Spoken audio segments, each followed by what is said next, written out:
Hi friends, welcome to Viju Chaithu's tailoring tutorial.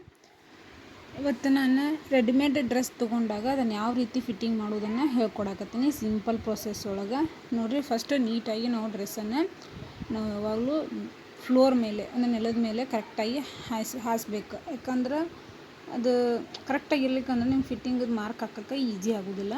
ಅದಕ್ಕೆ ನಾನು ಅದರೊಳಗೆ 3 ಸ್ಟೆಪ್ಪನ್ನು ಮಾಡಿ ನೋಡಿರಿ, ನಿಮ್ಗೆ ಈಸಿ ಆಗಲಿ ಅಂಥೇಳಿ. ನಾವು ಯಾವುದಕ್ಕೆ ಸ್ಟಿಚ್ ಹಾಕೋದಿರ್ತೈತಲ್ಲ ಅದನ್ನು ಕರೆಕ್ಟಾಗಿ ನೆಲದ ಮೇಲೆ ಹಾಕ್ಕೊಂಡಿರ್ಬೇಕು. 1 2 3 ಸ್ಟೆಪ್ ಹಾಕ್ಕೊಂಡಿವಿ. ಅದೇ ರೀತಿ ಮೆಜರ್ಮೆಂಟ್ ತೊಗೊಳ್ಳೋಂಥ ಟಾಪ್ ಒಳಗೂ ನಾವು 3 ಸ್ಟೆಪ್ ಹಾಕ್ಕೊಳತ್ತೀವಿ ನೋಡಿರಿ.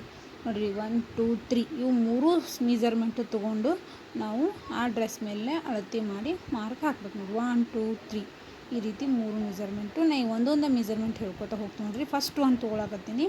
1ನೇದು ಮೆಜರ್ಮೆಂಟ್ ತೊಗೊಂಡು ಅದು ಎಷ್ಟೈತೆ ನೋಡಿಕೊಂಡು ಅದೇ ಮೆಜರ್ಮೆಂಟನ್ನು ನಾವೇನು ಮಾಡಬೇಕು,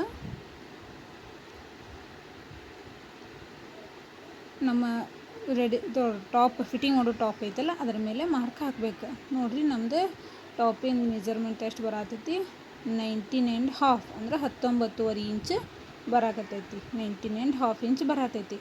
ಅದೇ ರೀತಿಯೇ ನಾವು ಆ ಮೆಜರ್ಮೆಂಟನ್ನು ಕರೆಕ್ಟಾಗಿ ಒಂದನೇ ಮಾರ್ಕ್ ಎಲ್ಲೈತಲ್ಲ ಅಲ್ಲೇ ಅದನ್ನು 19.5 ಇಂಚಿಗೆ ಮಾರ್ಕ್ ಹಾಕಬೇಕು. ಹಾಕಿ ನೆಕ್ಸ್ಟ್ ನೋಡಿರಿ, ಅದನ್ನು ಒಂದು ಆಯ್ತು. ಈಗ 1ನೇ ಸ್ಟೆಪ್ ಮುಗೀತು, 1ನೇ ಮೆಜರ್ಮೆಂಟು ಆಯಿತು. ಈಗ ನೆಕ್ಸ್ಟ್ ನಾವು ಅಳತೆ ತೊಗೊಳ್ಳೋಂಥ ಇದ್ರೊಳಗೆ 2ನೇದು ಮೆಜರ್ಮೆಂಟ್ ತೊಗೊಳತ್ತೀನಿ ನೋಡಿರಿ. ಈ ರೀತಿ ಕರೆಕ್ಟಾಗಿ ಮತ್ತೆ ಇಟ್ಕೋಬೇಕು. ಎರಡೂ ಯಾವಾಗಲೂ ಅಳತೆ ತೊಗೋಬೇಕಾದ್ರೆ ಎರಡೂ ಬಟ್ಟೆನೂ ಕರೆಕ್ಟಾಗಿ ಇರಬೇಕು ರೀ, ಅಂದ್ರೆ ನಮಗೆ ಕರೆಕ್ಟಾಗಿ ಬರ್ತೈತಿ. ಇಲ್ಲಿ ನೋಡಿರಿ, ಕರೆಕ್ಟಾಗಿ ನಾ 2ನೇದು ಎಲ್ಲಿ ಮಾರ್ಕ್ ಹಾಕಿನಲ್ಲ ಅಲ್ಲಿಂದ ಮತ್ತೆ ಅದನ್ನು ಟೇಪ್ ತೊಗೊಂಡು ಮಾರ್ಕ್ ಹಿಡಿಬೇಕು. ಅಲ್ಲಿಂದ 2ನೇದನ್ನ ಎಲ್ಲಿ ಮಾರ್ಕ್ ಹಾಕೊಂಡಿದ್ರೆ ಕರೆಕ್ಟಾಗಿ ಟರ್ನಿಂಗ್ ಏನು ಬಂದಿರ್ತೈತಲ್ಲ ರೀ, ಅಲ್ಲೇ ಕರೆಕ್ಟ್ 2ನೇ ಸ್ಟೆಪ್ ತೊಗೋಬೇಕು ನೋಡಿರಿ. ಇಲ್ಲಿ 2ನೇ ಮೆಜರ್ಮೆಂಟ್ ಎಷ್ಟೈತೆ ಅಂತಂದ್ರೆ ಕರೆಕ್ಟಾಗಿ ನಮಗೆ 18 ಇಂಚ್ ಸಿಗಾಕತ್ತೈತಿ. 18 ಇಂಚ್. ಅದು 18 ಇಂಚ್ ಇಲ್ಲೇನು 2ನೇದು ಮಾರ್ಕ್ ಹಾಕಿನಲ್ಲ ಅಲ್ಲಿ ನಾವೀಗ 18 ಇಂಚಿಂದ ಮಾರ್ಕ್ ಹಾಕ್ಕೋಬೇಕು. ಇದು ಆಲ್ಮೋಸ್ಟ್ ಈ ಮೆಜರ್ಮೆಂಟಕ್ಕೆ ನಮ್ಮ ಡ್ರೆಸ್ ಅವ್ರು ಕೊಟ್ಟಂಥ ಅಳತೆ ಮೆಜರ್ಮೆಂಟಕ್ಕೆ ಎರಡಕ್ಕೂ ಕರೆಕ್ಟ್ ಬರತೈತೆ ರೀ. ಏನೂ ಫಿಟ್ಟಿಂಗ್ ಹಿಡಿಯೋ ಲೈನ್ ಬೇಕಾಗೋದಿಲ್ಲ. ಫಿಟ್ಟಿಂಗ್ ಹಿಡಿಯೋದು ಎಕ್ಸ್ಟ್ರಾ ಪಟ್ಟಿ ಬೇಕಾವಿಲ್ಲ. ಅಂದ್ರೆ ಬಾಡಿ ಕರೆಕ್ಟಾಗಿ ಐತಿ, ಜಸ್ಟ್ ಒಂದು ಸ್ಟಿಚ್ ಹಾಕಬೇಕಂಥೇಳಿ ಹೇಳ್ಯಾರ. ಅದಕ್ಕೆ ಅಂದರೆ ಹಿಡೀರಿ ಅಂತ ಹೇಳಿದ್ರು ಅವರು. ಆ್ಯಕ್ಚುಲಿ ಮೆಜರ್ಮೆಂಟ್ ತೊಗೊಳಕತ್ರ ಕರೆಕ್ಟಾಗಿ ಬಂದೈತದೆ.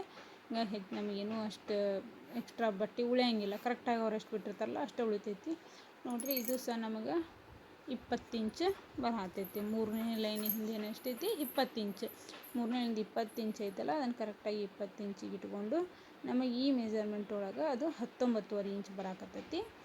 ಏನೂ ಮಾಡೋಕ್ಕಾಗಲ್ಲ ರೀ, ಯಾಕಂದ್ರೆ ಬಟ್ಟೆ ಇಲ್ಲ ಒಳಗೂ. ಹೀಗಾಗಿ 19.5 ಇಂಚಿಗೆ ಹಾಕಿ ಕರೆಕ್ಟಾಗಿ ಮಾರ್ಕ್ ಹಾಕಕತ್ತೆ ನೋಡಿರಿ. ಈ ರೀತಿ ಏನು ಶೇಪ್ ಐತಲ್ಲ ನಮ್ದು ಏನು ಟರ್ನ್ ಬರುತ್ತಲ್ಲ ಅಲ್ಲೇ 2ನೇ ಪಾಯಿಂಟ್ ಬರಬೇಕು. ನಿಮಗೆ ಹೇಳ್ದಂಗೆ ಕರೆಕ್ಟಾಗಿ 2ನೇದ್ದು ಅಂದರೆ ಸೆಂಟ್ರ್ ಪಾಯಿಂಟ್ ಅಲ್ಲೇ ಬರಬೇಕು ರೀ, ಅಲ್ಲಿ ಟರ್ನ್ ಆಗಿರ್ತೈತಲ್ಲ ಅಲ್ಲಿ ನೋಡಿ. ಸ್ಲೀವ್ ಒಳಗೂ ಅವ್ರಿಗೊಂದು ಅರ್ಧ ಇಂಚ್ ಹಿಡಿದ್ರೆ ಸಾಕಾಗ್ತಿತ್ತು. ಕರೆಕ್ಟಾಗಿ ಅರ್ಧ ಇಂಚಿಗೆ ಹಾಕ್ಕೊಂಡು ಏನು ಶೇಪ್ ಐತಲ್ಲ ಅದೇ ರೀತಿನೇ ಹಾಕ್ಕೊಂಡೆ. ನಮಗೆ ಇಲ್ಲಿ ಎಕ್ಸ್ಟ್ರಾ ಬಟ್ಟೆ ಸೇಮ್, ನೀವು ಎಕ್ಸ್ಟ್ರಾ ಬಟ್ಟೆ ಬರಲಿ ಬಿಡಲಿ ಸೇಮ್ ಇದೇ ಮೆಜರ್ಮೆಂಟ್ ಒಳಗೆ ಇದೇ ರೀತಿ ಟ್ರಿಕ್ ಒಳಗೆ ನೀವು ಮಾರ್ಕ್ ಹಾಕ್ಕೊಂಡ್ರೆ ನಿಮ್ಮ ಬ್ಲೌಸ್ ಫಿಟ್ಟಿಂಗದ್ದು ಮುಗೀತು ರೀ. ಇದನ್ನು ಸ್ಟಿಚ್ ಮಾಡಿ ತೋರಿಸ್ತೀನಿ ಬರ್ರಿ. ಈಗ ನೋಡಿರಿ, ಜಸ್ಟ್ ಇಲ್ಲಿ ನಮಗೆ ಅರ್ಧ ಇಂಚ್ ಅಷ್ಟೇ ತೊಗೊಳೋದೈತಿ. ಅರ್ಧ ಇಂಚ್ ತೊಗೊಂಡು ನಮಗೆ ಇದ್ರೇನು ಆರ್ಮೋಲ್ ಒಳಗೆ 1ನೇದ್ದು ಏನು ಮಾರ್ಕ್ ಹಾಕಿ ತೋರಿಸಿನಲ್ರಿ ಅಲ್ಲಿ ಯಾವುದೂ ನೀವು ಫಿಟ್ಟಿಂಗ್ ಲೈನನ್ನು ಹಿಡಿಯೋಕೆ ಹೋಗ್ಬೇಡ್ರಿ. ಜಸ್ಟ್ ಅವ್ರದ್ದೇನು ಮಾರ್ಕ್ ಬಂದೈತಲ್ಲ, ಅವ್ರದ್ದೇನು ಫೈನಲ್ ಸ್ಟಿಚ್ ಬಂದೈತಲ್ಲ ಸ್ಲೀವ್ ಇದು ಡ್ರೆಸ್ ಒಳಗೆ ಅದರ ಮೇಲೇ ಹಾಕ್ಕೊಂತ ಹೋಗ್ಬೇಕು. ಜಸ್ಟ್ ಶೇಪ್ ಹಾಕ್ಕೊಂಡಿನ್ರಿ ನಾನು. ಅದೇ ಶೇಪ್ ಪ್ರಕಾರ ಹಾಕ್ಕೊಂಡ್ರಂದ್ರೆ ನಿಮ್ಮ ಫಿಟ್ಟಿಂಗ್ ಚಲೋ ಕುಂದಿರ್ತೈತಿ. ಆಲ್ರೆಡಿ ಅವರು ವೇರ್ ಮಾಡಿ ನೋಡಿದ್ರು, ಭಾಳ ಪರ್ಫೆಕ್ಟಾಗಿ ಕುಂತಿತ್ತು. ಅವರು ಹ್ಯಾಪಿ ಆದ್ರೆ ಇಲ್ಲರಿ ಅಗಳಿಕಿತ್ತ ಇದು ನನಗೆ ಯಾಕೋ ಸ್ವಲ್ಪ ಕಂಫರ್ಟ್ ಅನ್ನಿಸ್ತು, ಚಲೋ ಕೂತೈತೆ ಫಿಟ್ಟಿಂಗ್ ಅಂತಂದರೆ. ಏನು ಜಸ್ಟ್ ನಾ ಏನು ಮಾಡೀನಿ, ಜಸ್ಟ್ ಶೇಪ್ ಹಾಕೋ ಲೈನ್ ಕರೆಕ್ಟಾಗಿರ್ಬೇಕು ರೀ, ಅಂದ್ರೆ ನಮಗೆ ಕರೆಕ್ಟಾಗಿ ಕುಂದಿರುತ್ತೆ. ವಿಸಿಬಲ್ ಅಂದ್ರೆ ನೋಡೋಕ್ಕೂ ಚೆಂದ ಅನ್ನಿಸ್ತದೆ ಡ್ರೆಸ್. ಅದು ಎಂಥದ್ದು ಚಲೋ ಕ್ವಾಲಿಟಿ ಇರ್ಲಿಕ್ಕಂದ್ರೂ ವೇರ್ ಮಾಡಿದ್ರೆ ಚೆಂದ ಅನ್ನಿಸ್ತಂದ್ರೆ ಚೆಂದ ಕಾಣ್ತೈತೆ ರೀ. ಅದು ಎಂಥದ್ದಿದ್ರೂ ಅದು ಇಂಪಾರ್ಟೆಂಟ್ ರೀ. ಅದಕ್ಕೆ ನೀವು ಇಂಪಾರ್ಟೆನ್ಸ್ ಕೊಟ್ಟು ಕ್ಲಿಯರಾಗಿ ಕರೆಕ್ಟಾಗಿ ಫಿಟ್ಟಿಂಗ್ ಮಾಡಿಕೊಂಡು ವೇರ್ ಮಾಡಿರಿ, ಭಾಳ ನೀಟಾಗಿ ಬರ್ತೈತಿ. ಒಂದು ನಿಮ್ಗೆ ಈಸಿ ಮೆಥಡಲ್ಲಿ ಹೇಳ್ಕೊಟ್ಟೀನಿ. ಈ ರೀತಿ ಟ್ರಿಕ್ಸ್ ಫಾಲೋ ಮಾಡಿಕೊಂಡು ನೀವು ಫಿಟ್ಟಿಂಗನ್ನು ಮಾಡಿರಿ ಎರಡೂ ಸೈಡೂ.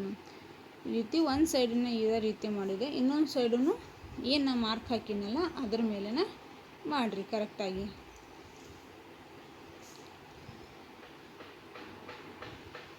ನೋಡಿರಿ ಈ ರೀತಿ ಕರೆಕ್ಟಾಗಿ ಎರಡೂ ಕಡೆನೂ ನೋಡಿರಿ. ಇಲ್ಲಿ ಸಹ ಅರ್ಧ ಇಂಚ್ ಹಿಡಿದು ಕರೆಕ್ಟಾಗಿ ಮಾರ್ಕ್ ಹಾಕಿರ್ತೀನಲ್ಲ ಅದ್ರ ಮೇಲೆ ಸ್ಟಿಚ್ ಹಾಕಿಬಿಡ್ಬೇಕು. ಇವಾಗಲೂ ಸ್ಟಿಚ್ ಮಾಡಬೇಕಾದ್ರೆ ಕರೆಕ್ಟಾಗಿ ಸ್ಟಾರ್ಟಿಂಗಲ್ಲಿ ಒಂದು ಸ್ವಲ್ಪ ರಫು ಹಾಕಿ ಆಮೇಲೆ ಸ್ಟಿಚ್ ಹಾಕಬೇಕು. ಮತ್ತು ನೋಡಿರಿ ಆರ್ಮೋಲ್ ಸ್ಲೀವ್ದು ಆರ್ಮೋಲ್ ಏನಿರುತ್ತಲ್ಲ ನಮ್ದು ಡ್ರೆಸ್ಸಿಂದ ಆರ್ಮೋಲು ಸ್ಲೀವಿಂದ ಏನಂತಿರಲ್ಲ ಅಲ್ಲೇನು ನಮಗೆ ಫಿಟ್ಟಿಂಗ್ ಹಿಡಿಯೋದು ಬೇಡ. ಯಾಕಂದರೆ ನಮ್ಗೆ ಕರೆಕ್ಟಾಗಿ ಐತಿ, ಹಿಂಗಾಗಿ ಅಷ್ಟೇ ಕರೆಕ್ಟಾಗಿ ಅದ್ರ ಮೇಲೆ ಬಂದು ಏನು ಶೇಪಿನ ಲೈನ್ ಹಾಕಿನಲ್ಲ ನಮ್ಮ ಬಾಡಿ ಶೇಪಿನ ಲೈನ್, ಆ ಲೈನ್ ಮೇಲೆ ಸ್ಟಿಚ್ ಹಾಕ್ಕೊಂಡು ಬರಬೇಕಾಗ್ತೈತಿ. ಬಟ್ಟೆನ ಯಾವಾಗಲೂ ಒಂದು ಸ್ವಲ್ಪ ಆ ಕಡೆ ಈ ಕಡೆ ಸರಿ ಚಾನ್ಸ್ ಇರ್ತೈತೆ. ತೆಳಗಿನ ಬಟ್ಟೆ ಸ್ವಲ್ಪ ನೋಡ್ಕೊತ ಮಾಡಿ ನೋಡಿ ಹಾಕೋರಿ. ಇಲ್ಲಾಂದ್ರೆ ಸ್ವಲ್ಪ ಹೆಚ್ಚು ಕಮ್ಮಿ ಬಂದ್ರೂ ಇದು ಮೊದಲ ಬಟ್ಟೆ ಕರೆಕ್ಟಾಗಿ ಐತ್ರಿ. ನೀವು ಒಂದು ಸ್ವಲ್ಪ ಹೆಚ್ಚು ಕಮ್ಮಿ ಮಾಡಿದ್ರಿ ಅಂದ್ರೆ ಫಿಟ್ಟಿಂಗ್ ಸರಿಯಾಗಿ ಬರೋಂಗಿಲ್ಲ. ಒಂದು ಕಡೆ ಟೈಟ್ ಕುಂದ್ರದು, ಒಂದು ಕಡೆ ಡಿಸೈನ್ ಒಂದು ಸೈಡ್ ಸರದಂಗೆ ಆಗೋದು, ಆ ರೀತಿ ಆಗ್ತೈತಿ. ಅದಕ್ಕೆ ಬಟ್ಟೆನ ಕರೆಕ್ಟಾಗಿ ಹಿಡಿದು ನೋಡಿ ಮಾಡಿಟ್ಕೊಂಡು ಸ್ಟಿಚ್ ಹಾಕ್ರಿ. ನೋಡಿರಿ ಇಷ್ಟ ಆದಮೇಲೆ ನಮ್ಮದು ಡ್ರೆಸ್ ರೆಡಿ ಆಯ್ತು ರೀ. ಏನು ಮುಗೀತು ಫಿಟ್ಟಿಂಗ್ ಎಷ್ಟು ಈಸಿ ರೀ. ಇಷ್ಟು ಮಾಡಿದ್ರೆ ನಿಮಗೆ ಆರಾಮಾಗಿ ಮನೆಯಲ್ಲೂ ಕುಳಿತು ಇನ್ನೊಂದಿದೆ ಏನು ಲೈನ್ ಹಾಕಿನಲ್ಲ ಅದ್ರ ಬಾಜು ಇನ್ನೊಂದು ಲೈನ್ ಹಾಕ್ಬೇಕಾಗತ್ತೆ. ಇಷ್ಟು ಹಾಕಿದ್ರಿ ಅಂದರೆ ನಿಮ್ಗೆ 50 ರೂಪೀಸ್ ಈಸಿಯಾಗಿ ಕೊಡ್ತಾರೆ. ಈಗ ಎಷ್ಟು ಮನೆಯಾಗ ಕುಂತು ಬರೀ ಸ್ಟಿಚಿಂಗ್ ಬಂದರೆ ಸಾಕು, ನಾವು ಎಷ್ಟೋ ದುಡ್ಡನ್ನು ಸಂಪಾದಿಸ್ಬೋದು. ಅದಕ್ಕೆ ನೀವು ಇದೇ ರೀತಿ ನಮ್ಮ ಮನೆಯಾಗ ಕುಳಿತನ ಇದೇ ಜಸ್ಟ್ ಏನೂ ಇಲ್ಲರಿ, ಇಷ್ಟೇ ಒಂದೊಂದು ಲೈನ್ ಹಾಕ್ಕೊಂಡು ಬರೀ 50 ರೂಪೀಸ್ಗೊಂದು ಕೊಟ್ರಂದ್ರೆ ನಿಮ್ಗೆ ಎಷ್ಟೋ ಅಮೌಂಟ್ ಸೇವ್ ಆಗ್ತೈತೆ. 50-30 ರೂಪೀಸ್ ಭಾಳಷ್ಟು ಅಮೌಂಟನ್ನು ನಾವು ಮನ್ಯಾಗ ಕುಂತ ಸೇವ್ ಮಾಡ್ಬೋದು. ನೀವು ಟ್ರೈ ಮಾಡಿ ನೋಡಿರಿ, ನಿಮಗೆ ಪರ್ಫೆಕ್ಟಾಗಿ ಬರ್ತೈತೆ ಫಿಟ್ಟಿಂಗು. ನೋಡಿರಿ ಇಷ್ಟು ಕರೆಕ್ಟಾಗಿ ಬಂತು ನೋಡಿರಿ. ಅಂದರೆ ಯಾವುದು ನಿಮಗೆ ಶೇಪಾಗಿ ಕರೆಕ್ಟಾಗಿ ಬಂತಂದ್ರೆ ಡ್ರೆಸ್ ನೀಟಾಗಿ ಕುಂದಿರುತ್ತಂತ ನಿಮ್ಗೆ ಒಂದೇ ಹೇಳತ್ತೀನಿ. ಮತ್ತು ನೀವು ಮನೆಯಲ್ಲೇ ಕುಳಿತು ನೀವೇನು ಮಾಡ್ಬೋದು, ದುಡ್ಡನ್ನು ಸಂಪಾದಿಸಬಹುದು. ನಿಮ್ಮ ಮಷಿನ್ ಇದ್ದೇ ಇರ್ತೈತಿ ಈಗ ಎಲ್ಲರ ಕಡೆಯೂ. ನೋಡಿರಿ ಟ್ರೈ ಮಾಡಿ ಫ್ರೆಂಡ್ಸ್, ಎಲ್ಲರೂ ಟ್ರೈ ಮಾಡಿ. Thank you friends, subscribe please.